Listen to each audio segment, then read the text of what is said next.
अगर फतेहपुर में शांति है, प्रशासन एक्शन में है, तो फिर इस मुद्दे को जानबूझकर क्यों उछाला जा रहा है? आज इसी पर बात करेंगे। हमारे साथ सुजाता पांडे राजनीतिक विश्लेषक हैं, जगत गुरु राम दिनेशाचार्य जी हैं, हिंदू धर्म गुरु, डॉक्टर ओम जी उपाध्याय हैं, director Indian council of historian research के, अखिलेश कटियार जी समाजवादी पार्टी के प्रवक्ता हमारे साथ हैं, डॉक्टर पवन राव अंबेडकर प्रवक्ता AIMIM के हमारे साथ हैं, विवेक श्रीवास्तव लेफ्ट के नेता हमारे साथ हैं। आप सभी का बहुत बहुत स्वागत है। लेकिन अखिलेश जी, अगर अभी शांति है फतेहपुर में, फतेहपुर नहीं सुलग रहा है, तो आग में घी डालने का काम आप लोग क्यों कर रहे हैं? आप लोग क्यों इसको हिंदू और मुसलमान का रंग देना चाह रहे हैं? जहां साहब, मेरे नेता माननीय अखिलेश यादव जी ने ट्वीट करके भी बोला, आपने बाइट भी चलाई, जब जब भारतीय जनता पार्टी की पोल खुलने लगती है चोरी की, उनका जनाधार खिसकने लगता है, तो इस तरीके की घटनाओं को पैदा करके अपनी राजनीतिक जमीन बचाने का प्रयास भारतीय जनता पार्टी करती है, वही कर रही है। ये बात मेरे नेता माननीय अखिलेश यादव जी ने कही। आप हिंदू मुस्लिम की राजनीति कौन कर रहा है, विवाद कौन पैदा कर रहा है, ये पूरा देश जानता है। जहां साहब, हम आप नहीं बताएंगे, जनता जानती है। इस देश की जनता को पता है हिंदू मुस्लिम कौन कर रहा है, विवाद कौन फैला रहा है। इस देश में जो लोकतंत्र लूटा जा रहा है, उसके ऊपर जो पूरे देश में जनता सड़कों पे है, 300 से ऊपर सांसद सड़कों पे है, उस बात से ध्यान भटकाने के लिए भारतीय जनता पार्टी इस तरीके की राजनीति हमेशा करती आई है, क्योंकि इनकी बुनियाद, इनकी जड़ें हिंदू मुस्लिम की सांप्रदायिक राजनीति में ही छुपी हुई है। यही बात मेरे नेता माननीय अखिलेश यादव जी ने कहा है। सुजाता पांडे जी, क्या बीजेपी की सरकार है इसलिए मुसलमानों के सीने पर गोली मार दी जाती अगर ऐसी घटना होती? मुसलमान अगर ऐसी घटना करते, और इस घटना को हंगामा करने वाले, तोड़फोड़ करने वाले हिंदू थे, इसलिए सिर्फ उनको समझा बुझाकर छोड़ दिया गया है? देखिए, पहले तो जो आपने बोला उससे ही साबित होता है कि आग में जो है घी कौन डाल रहा है, सांप्रदायिक दंगा कौन भड़काना चाह रहा है।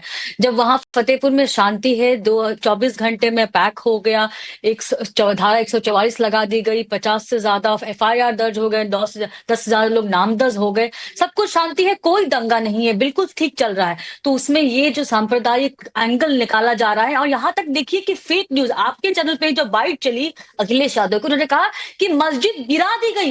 कौन सी मस्जिद गिरा दी गई है? ये तो एक मजार है, मजार की बात हो रही है, वहां पे तोड़फोड़ हुई है जरूर, लेकिन मस्जिद गिरा दी गई। आप समझ नहीं है कितनी कितनी बड़ी साजिश है कि उस उत्तर प्रदेश में जो शांति व्यवस्था, जो लॉ एंड ऑर्डर, उसको भड़काने की कोशिश है।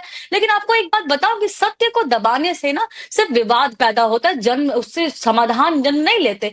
और ये सारा जो ये एक घटना नहीं है, ऐसी घटनाएं आपको बार बार दिखाई पड़ती है, कभी संभल में, कभी यहाँ। और ये इसलिए होता है कि अगर जख्मों को कुरेदेंगे हम पे, तो दर्द तो होगा ही ना। तो जख्मों को कुरेदे, वही तो हो रहा है कि इस पे तो बहस इस पे नहीं होनी चाहिए कि वहां पे फतेहपुर में क्या हुआ, संभल में क्या हुआ और बाकी जगहों पे क्या हो रहा है। बहस इस बात तो नहीं कि आखिर ये चीजें हो क्यों रही हैं। ये लक्षण, ये उग्रता अगर दिखाई दे रही है सड़कों पे, तो क्यों दिखाई दे रही है? आप बताइए ना, क्यों दिखाई दे रही है? आप बताइए सुजाता जी, क्यों दिखाई दे रही है? आप जगह जगह जा जाकर अगर ढूंढेंगे, खोदेंगे, तो ये सनातनियों का देश रहा है, हर जगह आपको सनातन के निशान मिल जाएंगे। तो इसका मतलब क्या, जो बाकी धर्म, बाकी समुदाय के लोग हैं, उनके चिन्हों, प्रतीकों, उनके मंदिर, मजार या मकबरे को तोड़ देंगे, हटा देंगे? नहीं, देखिए, हिंसा की तो कोई जगह ही नहीं है लोकतंत्र में। और यही बात तो योगी सरकार ने साबित भी की है कि चाहे वो हिंदू हो, चाहे वो कोई भी हो, हिंदू संगठन हो, RSS से जुड़े हुए भी संगठन थे, उन्होंने, लेकिन एक्शन सब पे लिया गया है, किसी को बख्शा नहीं गया है, और चेतावनी भी दी गई है। तो उस पे तो आप सरकार को कटघरे में खड़ा कर ही नहीं सकते। ये समाजवादी वाली सरकार थोड़ी है कि भाई देखिए, धर्म देख के कार्रवाई करेगी और उसके हिसाब से नैरेटिव सेट करेगी। यहाँ पे तो एक ही चीज है कि सबका साथ सबका विकास होगा और बिल्कुल जीरो टॉलरेंस की पॉलिसी लगेगी, लॉ एंड ऑर्डर से कोई खिलवाड़ नहीं होगा। लेकिन बात जो मैं ये कह रही थी कि नहीं, हम सब जगह जाके खोदा नहीं कर सकते, हर जगह जाके खोद नहीं सकते, वहां मंदिर नहीं, क्योंकि हर जगह खोदेंगे तो यहाँ भी खुदा, और जहां भी खुदा वहां तो खुदा नहीं है, वहां पे क्या निकलेगा वो सबको पता है। लेकिन बात यह है कि आज ये बात और होनी चाहिए, व्यापक रूप से होनी चाहिए, आपके पैनलिस्टों के बीच में भी होनी चाहिए कि जो प्लेसेस ऑफ वर्शिप एक्ट हिंदुओं पे थोप दिया गया है उसका क्या समाधान है।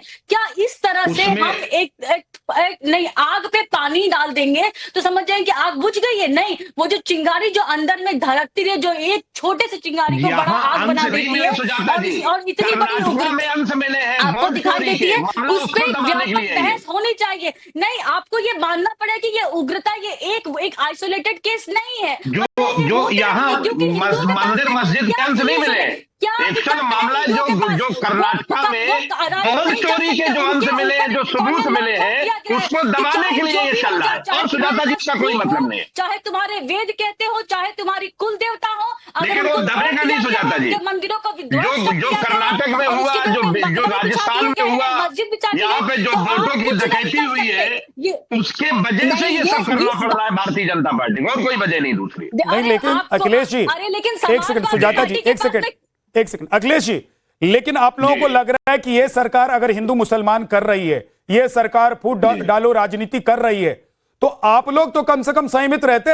अखिलेश यादव जी को यह कहने की क्या जरूरत है कि ये सरकार और बीजेपी बिना फूट डालो और राज करो की राजनीति कर ही नहीं सकती? इसका मतलब यह है कि आप हिंदू मुसलमान को डिवाइड करना चाहते हैं, इसका मतलब है कि फतेहपुर को आप लोग सुलगाना चाहते हैं, इसका मतलब है कि आग में घी डालने का काम आप लोग कर रहे हैं। इसका मतलब यह है कि भारतीय जनता पार्टी अपने पाप छुपाना चाहती है। इसका मतलब है कि चोरी और डकैती से बनी हुई सरकारों से ध्यान भटकाना चाहती है। इस देश में जो लोकतंत्र लूट लिया गया है, आम आदमी के वोट का अधिकार लूट गया, उस पर चर्चा ना, उससे भटकाना चाहती है। इसका मतलब ये है। तो जाता जी मामला मंदिर मस्जिद का नहीं है। आपको जब इस देश की किसान का मामला चलेगा तो मंदिर मस्जिद ले आओगे, मंडल कमीशन का मामला चलेगा तो कमंडल लेके आओगे। इस देश में दलित पिछड़ों के अधिकारों की जब बात होगी तब आप धर्म बीच में ले आओगे। वही हुआ जो कि हिंदू कोई धर्म का मामला नहीं है, ये सत्ता का मामला है। और ये बात मेरे नेता माननीय अखिलेश यादव जी ने कहा कि अब ये इधर उधर भटकाने से बात नहीं बनेगी। हिंदुओं के अब चोरी पकड़ी गई है, चोरी की सरकार है, अब ये सरकार हटेगी। बात उस बात से विमर्श हट जाए, इसलिए फतेहपुर का मामला चल रहा है और फतेहपुर का कोई मामला नहीं है सुजाता जी। हिसाब से हिंदू जो है वो दंगा करना चाहता है, लेकिन सच्चाई ये है कि इस देश में हिंदुओं के सांस्कृतिक विरासत को एकदम छुप के कुंडली मार के बैठा हुआ है प्लेसेस ऑफ वर्शिप एक्ट, और इसी पे आप लोगों ने अभी तक अपनी राजनीति की है। और यही कारण है कि जहां भी हिंदू मुस्लिम वहां पे आप फूट डालो और राज करो। हिंदू नहीं, ये दलित पिछड़े हिंदू नहीं है, इनकी तो चोटी काटती है। कोई वेद पढ़ता है, आप ये देखिए, आप चोटी बांधते हैं ना, आप उनकी चोटी काट के उनके ऊपर पेशाब करवाते हैं। कहाँ दलित पिछड़े? यासनी साहू जब वो पाठ करती है वेद का, तो उसे कहते मुजरा करो, कुछ नहीं करते। कोई दलित पिछड़े हिंदू नहीं मानते। आज दलित पिछड़ों के अधिकारों को लेकर माननीय अखिलेश यादव जी लड़ रहे हैं। यही झूठ फैलाने के लिए तो फेक न्यूज फैक्ट्री कहलाते हो तुम लोग। कोई फेक न्यूज नहीं। एक सेकंड सुजाता जी, भाषा की मर्यादा को न तोड़े, लक्ष्मण रेखा कोई क्रॉस नहीं करे। जगत गुरु राम दिनेशाचार्य जी, एक सेकंड आप रुक जाइएगा। जगत गुरु राम दिनेशाचार्य जी, सुजाता पांडे ने कहा कि यहां भी खुदा है, वहां भी खुदा है, और जहां खुदा है वहां मंदिर निकला है। तो जहां जहां खोदेंगे मंदिर निकलेगा, वहां वहां ये संग्राम होगा, और फिर राजनीतिक पार्टियां तो रोटी सेकेंगी ना। देखिए, मुझे ऐसा लगता है कि जो देश है और जो समाज है उसमें एक समन्वय बनाने की स्थिति है, लेकिन अगर कहीं पे दिखाई पड़ता है कि ये मंदिर है और मंदिर होने के बाद भी हम आंख तो बंद नहीं कर सकते हैं ना। ये जरूर है कि कहीं भी किसी के धर्म स्थान को खोदने का और जबरदस्ती कब्जा या अराजकता फैलाने के लिए कानून या हमारा धर्म कोई भी हमें इस बात की इजाजत नहीं देता है। लेकिन यदि कहीं पर दिखाई पड़ा कि बलात् और जबरदस्ती वहां पर हमारे मंदिरों पर मजार बना लिया गया, तो ये कोई राजनीतिक पार्टी तो नहीं कर रही है ना। इस देश के इतने मंदिर गिराए गए और आज भी पाकिस्तान में मंदिर गिराए जा रहे हैं, किसी को कष्ट नहीं हो रहा है, कोई आवाज नहीं निकालता है। अगर हमें ये पता चला हमारे किसी भी स्रोत के द्वारा कि यहाँ पर मंदिर था और जबरदस्ती यहाँ पर मस्जिद या तो मजारें बना ली गई हैं, उस पर मुझे लगता है कि उसको खोदकर उसकी जांच और जितने साधन हो सकते हैं सरकार के पास उसका प्रयोग करके, और वो जिसका हो, अगर मुस्लिमों का है तो मुस्लिमों को दे दिया जाए, हिंदुओं का है तो हिंदुओं को दे दिया जाए। इसमें राजनीति करके और हम सत्ता में आने के लिए बेकरार हैं, हम खून खराबा करेंगे, सड़क पर आ जाएंगे, तो वो किसी भी समाज का हो, चाहे वो हिंदू समाज का हो, चाहे वो मुस्लिम समाज का हो, ना कानून उसको इजाजत देता है और ना समाज उसको इजाजत देता है। भीमराव अंबेडकर जी, क्या दिक्कत है कि जहां विवाद है और साक्ष्य हैं, सबूत हैं, वहां पर उस विवाद का निपटारा हो जाए? मंदिर तो मंदिर, मजार तो मजार, मकबरा तो मकबरा, मस्जिद तो मस्जिद। बहुत बहुत धन्यवाद झा साहब। कल की जो घटना है, उस घटना ने जो है पूरे देश ने, पूरे विश्व में ये लहर फैला दी है और ये चीज बिल्कुल साफ सुथरी कर दी है कि ये राज्य प्रायोजित जो है दंगे के रूप में इस तरह की घटना हुई। इसको पूरे विश्व ने देखा, पूरे विश्व ने देखा कि किस तरह से एक धार्मिक व्यवस्था इस देश में चल रही है। पूरे विश्व ने देखा कि 1948 अब बीच सुनेंगे, अब यही समस्या है ना। आपने तो फैसला ही सुना दिया। अब झा साहब इनकी सुन लीजिए। विद्यानाथ जी ने फैसला ही सुना दिया ना कि इतनी बड़ी अराजकता हो गई और पूरी दुनिया में फैल गया। डिबेट हो रहा है, ये कोर्ट नहीं लगा हुआ है कि आप अपनी अदालत यहाँ लगा सकते हैं और आप अपना फैसला सुना देंगे। झा साहब, इनकी समस्या ये है कि ये इस देश में कानून व्यवस्था को नहीं चाहते हैं। इस बिल्कुल नहीं, क्यों नहीं चाहते हैं? के माध्यम से। अरे क्या बात, नहीं चाहते तो 500 वर्ष का मुकदमा नहीं लड़ते राम जन्मभूमि के लिए? मैं ऐसे डिबेट नहीं कर पाऊंगा, मैं अपना वक्तव्य नहीं, आप डिबेट की बात मत करिए। अगर कानून को नहीं मानते तो 500 वर्ष नहीं लगता हमको मंदिर। गुरुजी एक एक करके उनको बोलने नहीं दीजिए, फिर गुरुजी आप बोलिएगा। झा साहब, जो घटनाएं हुई है उसको लेकर के कानून व्यवस्था की धज्जियां उड़ाई गई और एक कहावत है ना, यथा राजा तथा प्रजा। जिस तरह की भाषा प्रदेश के मुख्यमंत्री साहब बोल रहे हैं, योगी साहब बोल रहे हैं, वो उत्तर प्रदेश की जनता के दिलो दिमाग में बस चुकी है और वो भाषा है नफरत की भाषा। वो कहते हैं कि काशी, मथुरा और संभल, जितनी भी प्रदेश में जिस तरह की विवादित स्थल है, उसको हम लेकर के रहेंगे। तो जस राजा तस प्रजा की जो कहावत है, ये चरितार्थ होती है फतेहपुर में जो घटना हुई।